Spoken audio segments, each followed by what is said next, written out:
दूसरा अध्याय, भक्ति का दुख दूर करने के लिए नारद जी का उद्योग। नारद जी ने कहा, बाले तुम व्यर्थी अपने को क्यों खेद में डाल रही हो? अरे तुम इतना चिंतातुर क्यों हो? भगवान श्री कृष्ण के चरण कमलों का चिंतन करो, उनकी कृपा से तुम्हारा सारा दुख दूर हो जाएगा। जिन्होंने कौरवों के अत्याचार से द्रौपदी की रक्षा की थी और गोप सुंदरियों को सनाथ किया था, वे श्री कृष्ण कहीं चले थोड़ी ही गए हैं। फिर तुम तो भक्ति हो और सदा उन्हें प्राणों से भी प्यारी हो। तुम्हारे बुलाने पर भगवान नीचों के घरों में भी चले जाते हैं। सत्य, त्रेता और द्वापर, इन 3 युगों में ज्ञान और वैराग्य मुक्ति के साधन है, किंतु कलयुग में तो केवल भक्ति ही ब्रह्म सायुज मोक्ष की प्राप्ति कराने वाली है। ये सोचकर कि परम आनंद चिन्ह मूर्ति ज्ञान स्वरूप श्री हरि ने अपने सत्य स्वरूप में तुम्हें रचा है और तुम साक्षात श्री कृष्ण चंद्र की प्रिया हो, परम सुंदरी हो। एक बार जब तुमने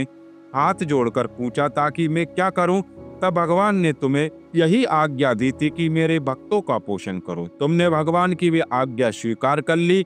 इससे तुम पर श्री हरि बहुत प्रसन्न हुए और तुम्हारी सेवा करने के लिए मुक्ति को तुम्हें दासी के रूप में दे दिया और इन ज्ञान वैराग्य को पुत्रों के रूप में तुम अपने साक्षात स्वरूप को वैकुंठ धाम में ही भक्तों का पोषण करती हो। भूलोक में तो तुमने उनकी पुष्टि के लिए केवल छाया रूप धारण कर रखा है। तब तुम मुक्ति, ज्ञान और वैराग्य के साथ लिए पृथ्वी तल पर आई हो और सतयुग के द्वापर प्रत्न बड़े आनंद से रही हो। कलयुग में तुम्हारी दासी मुक्ति पाखंड रूप रोग से पीड़ित होकर छीन होने लगी है, इसलिए वह तो तुरंत ही तुम्हारी आज्ञा से वैकुंठ लोक को चली गई। इस लोक में तुम्हारे स्मरण करने से ही वह आती है और फिर चली जाती है, किंतु इन ज्ञान और वैराग्य को तुमने पुत्र मानकर अपने पास ही रख छोड़ा है। फिर भी कलयुग में इनकी उपेक्षा होने के कारण तुम्हारे ये पुत्र उदासीन और वृद्ध हो गए हैं। फिर भी तुम चिंता ना करो, मैं इनको नव जीवन का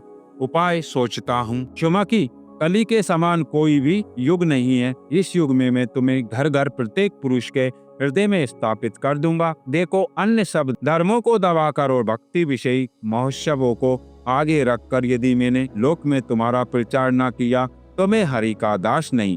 इस कलयुग में जो जीव तुमसे युक्त होंगे, वे पापी होने पर भी वे कट भगवान श्री कृष्ण के अभय धाम को प्राप्त होंगे। जिनके हृदय में निरंतर प्रेम रूपनी भक्ति निवास करती है, वे शुद्धांत करण पुरुष स्वप्न में भी यमराज को नहीं देखते। जिनके हृदय में भक्ति महारानी का निवास है, उन्हें प्रेत, पिशाच, राक्षस या दैत्य आदि स्पर्श करने में भी समर्थ नहीं हो सकते। भगवान तप, वेद अध्ययन, ज्ञान और कर्म आदि किसी भी साधन से वश में नहीं किए जा सकते। वे केवल भक्ति से ही वशीभूत होते हैं। इसमें श्री गोपीजन प्रणाम है। मनुष्यों के सहस्त्रों जन्मों के पुण्य प्राप्त से भक्ति का अनुराग होता है। कलयुग में केवल भक्ति इशारे, भक्ति से तो साक्षात श्री कृष्ण चंद्र सामने उपस्थित हो जाते हैं।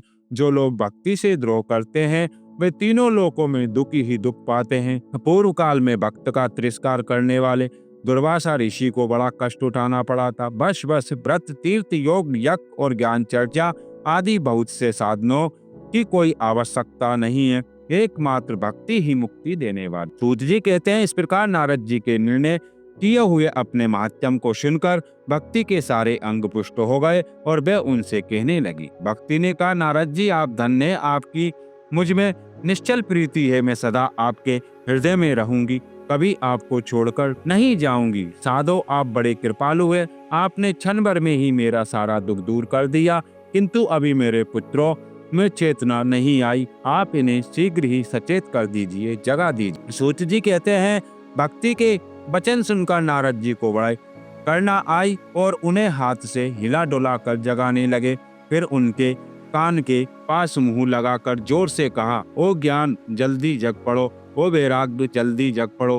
फिर उन्होंने वेद ध्वनि, वेदांत घोष और बार बार गीत पाठ करके उन्हें जगाया। इससे वे जैसे तैसे बहुत जोर लगाकर उठे, किंतु आलस के कारण वे दोनों जवाई लेते रहे। नेत्र उगाड़ कर देख भी नहीं सके। उनके बाल बुगलों के तरह सफेद हो गए थे। उनके अंग प्राय सूखे काठ के समान निस्तेज और कठोर हो गए थे।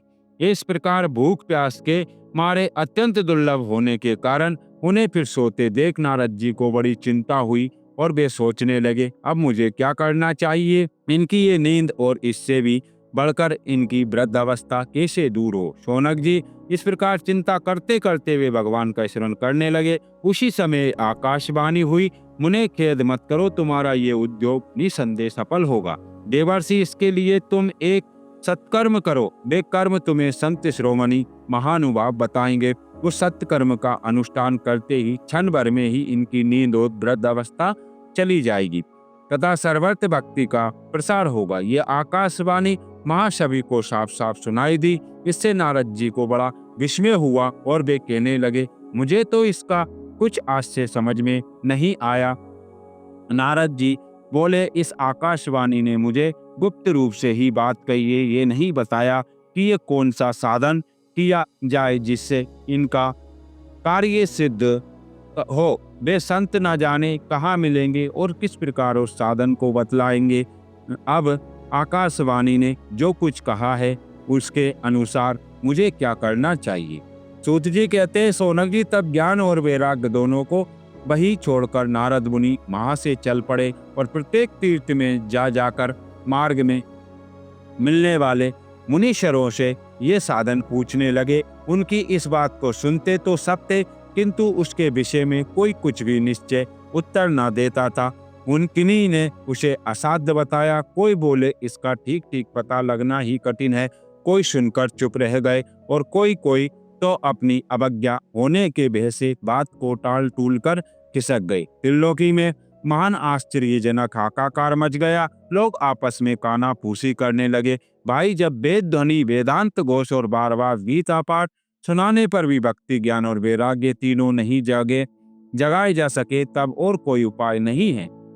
शंभ योगी राय नारद को भी जिसका ज्ञान नहीं है उसे दूसरे संसारी लोग कैसे बता सकते हैं। इस प्रकार जिन जिन ऋषियों से इस विषय में पूछा गया, उन्होंने निर्णय करके यही कहा कि ये बात दुसाध्य ही है। तब नारद जी बहुत चिंतातुर हुए और बद्रीवन में आए। ज्ञान वैराग्य को जगाने के लिए वहां उन्होंने ये निश्चय किया कि मैं तप करूंगा। इसी समय उन्हें अपने सामने करोड़ों सूर्यों को समान तेजस्वी सनकादि मुनीश्वर दिखाई दिए। उन्हें देखकर वे मुनि श्रेष्ठ कहने लगे। नारद जी ने कहा, महात्मा, इस समय बड़े भाग्य से मेरा आप लोगों के साथ समागम हुआ है। आप मुझ पर कृपा करके शीघ्र ही वे साधन बतलाइए। आप सभी लोग बड़े योगी, बुद्धिमान और विद्वान हैं। आप देखने में 5-5 वर्ष के बालक से जान पड़ते हैं, किंतु वे पूर्वजों के भी पूर्वज हैं। आप लोग सदा बैकुंठ धाम में निवास करते हैं, निरंतर हरि कीर्तन में तत्पर रहते हैं, भगवत लीला अमृत का रस स्वादन कर सदा उसी में उन्मत्त रहते हैं और एकमात्र भगवत कथा ही आपके जीवन का आधार है। हरि शरणम, भगवान ही हमारे रक्षक है, ये वाक्य मंत्र सर्वदा आपके मुख में रहता है। इसी से काल प्रेरित वृद्धावस्था भी आपको बाधा नहीं पहुंचाती। पूर्व काल में आपके भ्रूभंग मात्र से भगवान विष्णु के द्वारपाल जय और विजय तुरंत पृथ्वी पर गिर गए थे और फिर आपकी ही कृपा से पुनः बैकुंठ लोक में पहुंच गए। धन्य है, इस समय आपका दर्शन बड़े सौभाग्य से हुआ है। मैं बहुत दीन और आप लोग स्वभाव से ही दयालु हैं, इसलिए मुझ पर आपको अवश्य कृपा करनी चाहिए। बताइए आकाशवाणी ने जिसके विषय में कहा है वे कौन सा साधन है और मुझे किस प्रकार उसका अनुष्ठान करना चाहिए। आप इसका विस्तार से वर्णन कीजिए। भक्ति, ज्ञान और वैराग्य को किस प्रकार सुख मिल सकता है और किस तरह उनकी प्रेम पूर्वक सब वर्णों में प्रतिष्ठा की जा सकती है। सनकादि ने कहा, देवर्षि, आप चिंता ना करें, मन में प्रसन्न और उनका उद्धार का एक सरल उपाय पहले से ही विद्वान है। नारद जी, आप धन्य, आप भक्तों के शिरोमणि हैं, श्री कृष्ण दासों के शाश्वत पथ प्रदर्शक एवं भक्ति योग के भास्कर हैं। आप भक्ति के लिए जो उद्योग कर रहे हैं वे आपके लिए कोई आश्चर्य की बात नहीं समझनी चाहिए। भगवान के भक्तों के लिए तो भक्ति का समय की स्थापना करना सदा ही उचित ही है। ऋषियों ने संसार में अनेकों मार्ग प्रकट किए, किंतु वे सभी कष्ट साध्य हैं और परिणाम में प्राय स्वर्ग की ही प्राप्ति कराने वाले हैं। अभी तक भगवान की प्राप्ति कराने वाला मार्ग तो गुप्त ही रहा है। उसका उपदेश करने वाला पुरुष प्राय भाग्य से ही मिलता है। आपको आकाशवाणी ने जिस सत्कर्म का संकेत किया है उसे हम बतलाते हैं। आप प्रसन्न और समाहित चित्त होकर सुनिए। नारद जी, द्रव्य यज्ञ, तपो यज्ञ, योग यज्ञ और स्वाध्याय स्वरूप ज्ञान यज्ञ, ये सब तो स्वर्ग आदि की प्राप्ति कराने वाले कर्म की ओर संकेत करते हैं। पंडितों ने ज्ञान यज्ञ को ही सत्कर्म, मुक्तिदायक कर्म का सूचक माना है। वह श्रीमद् भागवत का पारायण है, जिसका गान शुकादि महानुभावों ने किया है। उसके शब्द सुनने से ही भक्ति और ज्ञान वैराग को बड़ा बल मिलेगा। इससे ज्ञान और वैराग का कष्ट मिट जाएगा और भक्ति को आनंद मिलेगा। सिंह की गर्जना सुनकर जैसे भेड़िए भाग जाते हैं, उसी प्रकार श्रीमद् भागवत की ध्वनि से कलयुग के सारे दोष नष्ट हो जाएंगे। तब प्रेम रस प्रवाहित करने वाली भक्ति और वैराग्य के साथ रहकर प्रत्येक घर व्यक्ति के हृदय में कीड़ा करेगी। नारद जी ने कहा, मैंने वेद वेदांत की ध्वनि गीता पाठ करके उन्हें बहुत जगाया, किंतु फिर भी भक्ति, ज्ञान और वैराग्य ये तीनों नहीं जगे। ऐसी स्थिति में श्रीमद् भागवत सुनाने से वे कैसे जगेंगे? क्योंकि उस कथा के प्रत्येक श्लोक और प्रत्येक पद में वेदों का ही तो सारांश है। आप लोग शरणागत वत्सल हैं तथा आपका दर्शन कभी व्यर्थ नहीं होता। इसलिए मेरा ये संदेह दूर कर दीजिए, इस कार्य में विलंब न कीजिए। सनकादि ने कहा, श्रीमद् भागवत की कथा वेद और उपनिषदों के सार से बनी है, इसलिए उनसे अलग उनकी फल रूपा होने के कारण वे बड़ी उत्तम जान पड़ती है। जिस प्रकार रस वृक्ष की जड़ से लेकर शाखा प्रत्न रहता है, किंतु उस स्थिति में उसका आस्वादन नहीं किया जा सकता, वही जब अलग होकर फल के रूप में आ जाता है, तब संसार के सभी को प्रिय लगने लगता है। दूध में घी रहता ही है, किंतु उस समय उसका अलग स्वाद नहीं मिलता। वही जब उससे अलग हो जाता है, तब देवताओं के लिए भी स्वाद वर्धक हो जाता है।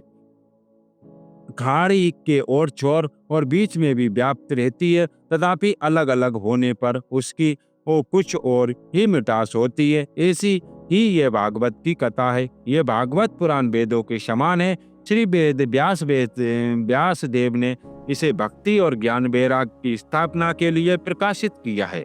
पूर्व काल में जिस समय वेद वेदांत के परागामी और गीता की भी रचना करने वाले भगवान व्यास देव खिन्न होकर अज्ञान समुद्र में गोते खा रहे थे, उस समय आपने ही उन्हें 4 श्लोकों में इसका उपदेश किया था। मुझे सुनते ही उनकी सारी चिंता दूर हो गई थी।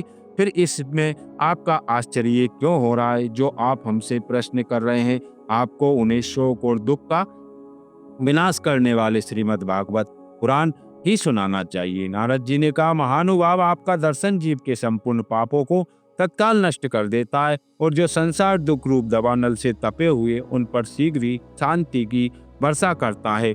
आप निरंतर शेष जी के सहस्त्र मुखों से गाए हुए भागवत अमृत का ही पान करते रहते हैं। मैं प्रेम लक्षण भक्ति का प्रकाश करने के लिए उद्देश्य आपकी शरण लेता हूँ।